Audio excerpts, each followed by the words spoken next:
새 정부 내각의 첫 단추라 할 수 있는 한덕수 국무총리 후보자 인사청문회가 이틀 연속 파행이 됐거든요. 네. 그러니까 이제 조금 전에 검수완박 입법 관련해서는 국민의힘이 지연 전술을 썼다면 네. 이 사안 경우에는 이제 민주당이 지연 전술을 쓰는 거죠. 왜? 최대한 이 인사청문 전국을 지방선거 때까지 끌고 가고 싶은 겁니다.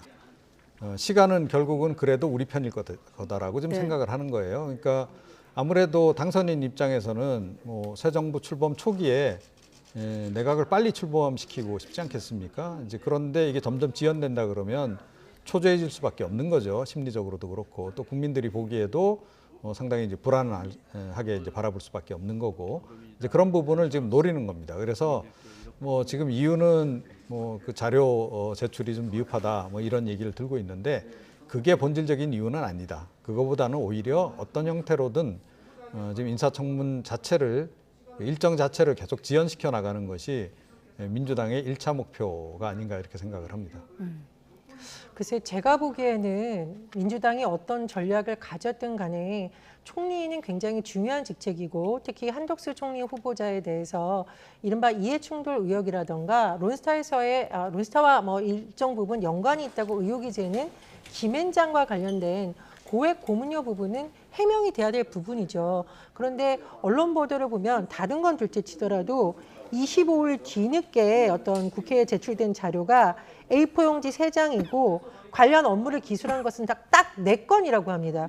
도대체 20억 원이 넘는 고문료를 받아서 어떻게 딱 4건의 일을 했는지 정말 이건 불투명하기 때문에 계속 혹시나 로비스트 즉 관료 출신들이 인적 네트워크를 활용한 밝힐 수 없는 일을 한 것이냐라는 의혹이 제기되기 부분이기 이 부분에 대해서 보다 성실하게 자료를 제출하고 소명하는 것 또한 지금 총리 후보자의 의무라고 생각을 합니다. 네. 자, 청문회가 이제 파행이 되면서 다음 달 5월 2일, 3일 실시하기로 이제 변경이 됐거든요. 연기가 됐는데 날짜만 놓고 봤을 때 공교롭게도 지금 검수완박 공포 목표 날짜가 5월 3일인 점과 또 맞물려서 볼 수도 있겠고 그 다음 날은 또 5월 4일은 한동훈 법무부 장관 인사청문회도 있거든요.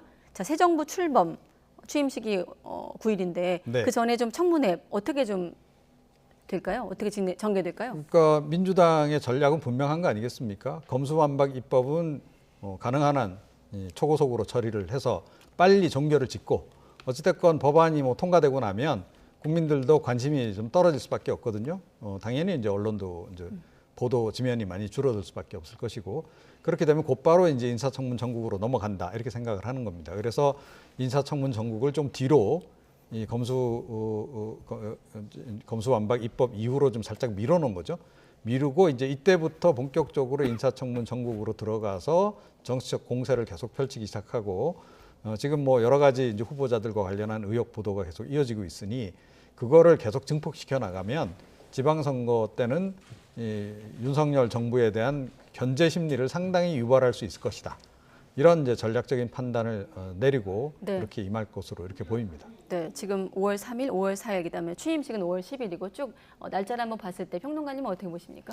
그런데 청문회에 민주당만 참가하는 것은 아닙니다. 국민의힘 의원들도 참가하는 것이고요. 국회 인사청문회의 목표는 현 정부나 차기 정부에 대한 견제에 있는 것만이 아니라 장관 후보자들과 총리 후보자가 과연 그 직을 수행하는 것인지 말 그대로 제대로 검증을 해야 되는 의무를 갖고 있습니다. 그렇기 때문에 이것이 뭐 정치적으로 누구에게 유리하냐 불리하냐를 떠나서 국민의힘에서도 장관 후보자들에 대해서 깐깐하게 검증을 해야 되는 것은 당연한 의무이자 책무이고요.